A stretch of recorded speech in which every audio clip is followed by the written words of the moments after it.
I saved $10,000 last year, every single cent. And at the end of 12 months, I was actually poorer than when I started. Let me show you exactly why. January 1st, I made one decision. Save $10,000 in 12 months, track every penny, no excuses. My coworker Derek called me crazy. My boss Marcus said just keep it in a savings account, stay safe, don't risk anything. So I listened. Every paycheck, I cut something. Canceled subscriptions, skipped restaurants, said no to every weekend plan. My friend Tony thought I had lost my mind. My neighbor called me cheap. I did not care. By March, I had $2,000 saved. By June, $5,000. I walked into the bank, sat down with the manager, Mr. Collins, and he told me I was doing everything right. Keep saving, James. You are being responsible. December came. I had hit exactly $10,000. I felt like I had won.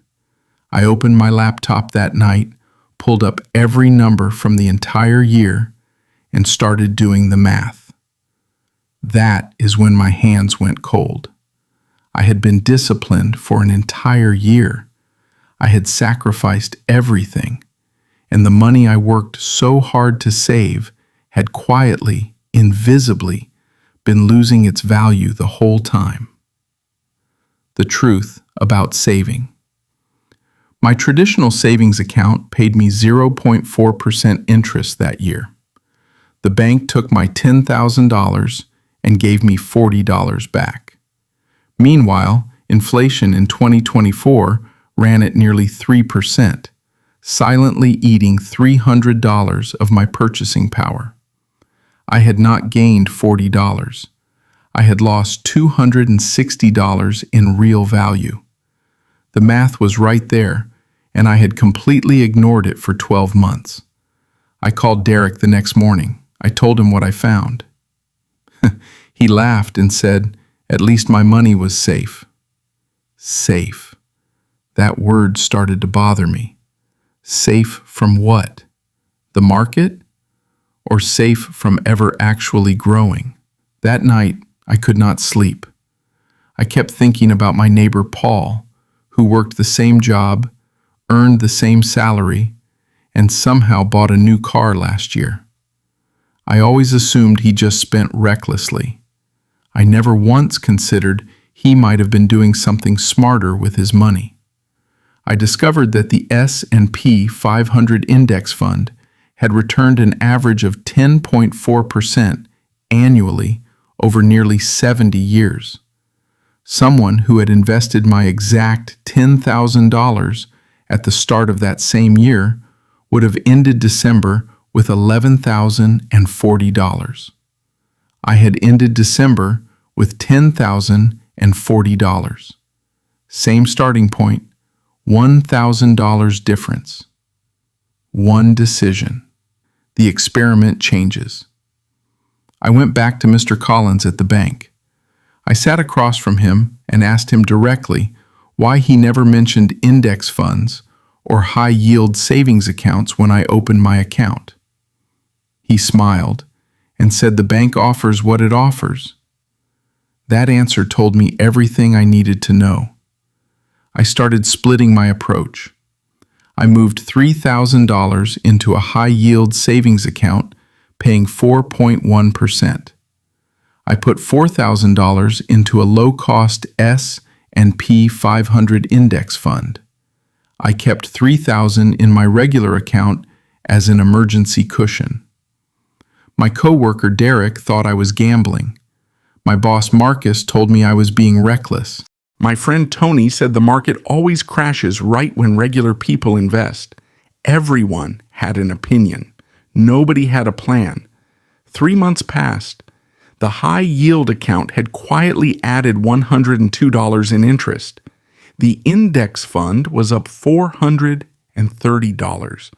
My regular savings account had added $12. Same discipline, same sacrifice. Three very different results sitting right in front of me. That was the moment I understood something. Nobody had ever taught me in school, at work, or at home. Saving money is not a strategy. Saving money is just the first step. Where you put it after that is the actual decision that changes everything. I started doing the math backward.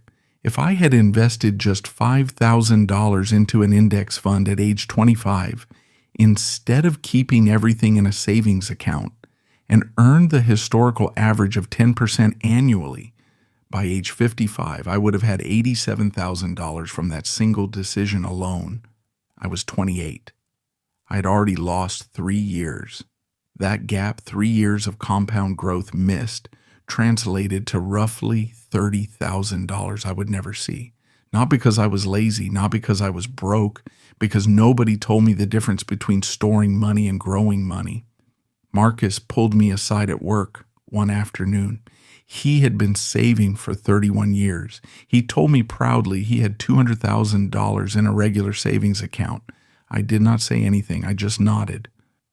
But I thought about what that same money invested in an index fund at 10% average return could have been. The number was closer to $1.2 million.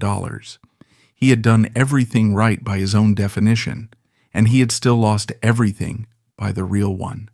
That conversation broke something open in me. The system was not broken. The information was just hidden in plain sight, and most people never went looking for it. By the end of my second year, I had restructured everything. My high-yield savings account held my emergency fund, 3 months of expenses earning 4%.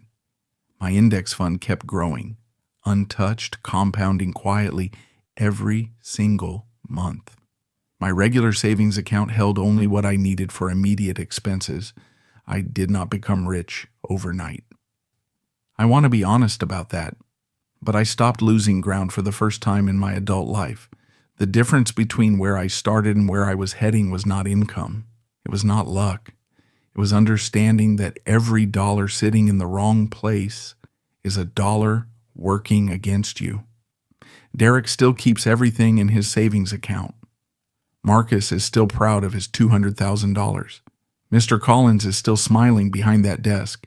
Nothing changed for them because they never went looking for the question I spent a full year trying to answer.